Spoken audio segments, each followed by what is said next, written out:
When I first started the business, I sold books pretty much out of the basement, the garage, and a few storage units for a period of years. And I'd have, freight trucks pull up and load up pallets of books in my driveway, and the neighbors kind of raised their eyebrows about that. When my second child, my daughter, was being born in 2009, we moved to a warehouse for the first time. And we were there for about 5 years.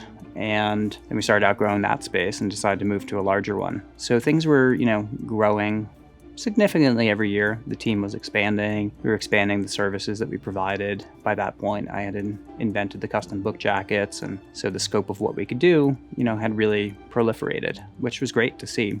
Then, a couple of years after moving into the new space, I got serious about looking into a health issue that I had had for a number of years, and it turned out that I had a hole in my head. So I had a spinal fluid leak above my left eye.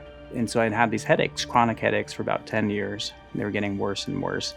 Eventually had surgery, and what I didn't know is that it would take about a year to recover from that. And no sooner had I recovered from that than I started having another mysterious pain in my neck.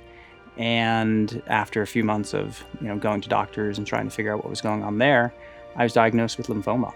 So I had stage 2 cancer. I'd had these issues, with my health back to back to back at pretty much the busiest time for the business, and when I was, being a father and trying to be very present in my kids' lives. And, I thought about it in terms of maybe this is a sign from the universe that I'm supposed to slow down. Maybe I should really change the business so that it's a little less dependent on me and really bring in more, team members and have a management team that can run the business while I'm gone, because that's what I needed to do. Certainly while I was going through chemotherapy for about 4.5 months. There was a period of time where Thatcher was going through some health issues, and the management team really had to rally together, and we hired an outside mediator coach to teach us how to be better employees, coworkers, managers, and we were really able to cultivate a really strong, cohesive group. I'd say everyone here loves what they do, they're excited each day, and that experience, the silver lining to things is Juniper Books has never been stronger because of the experiences we all went through as a team. Fast forward with a couple of years of kind of treading water to the pandemic in 2020, that had the potential to be kind of the final straw for Juniper Books. But, what happened in reality is that we ended up thriving. And I think that was for a lot of reasons.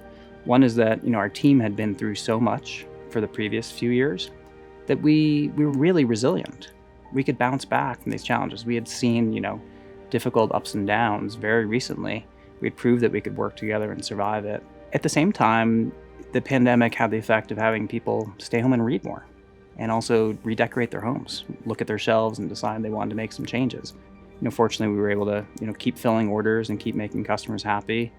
And we're in a much stronger position now than we ever have been in our 20-year history.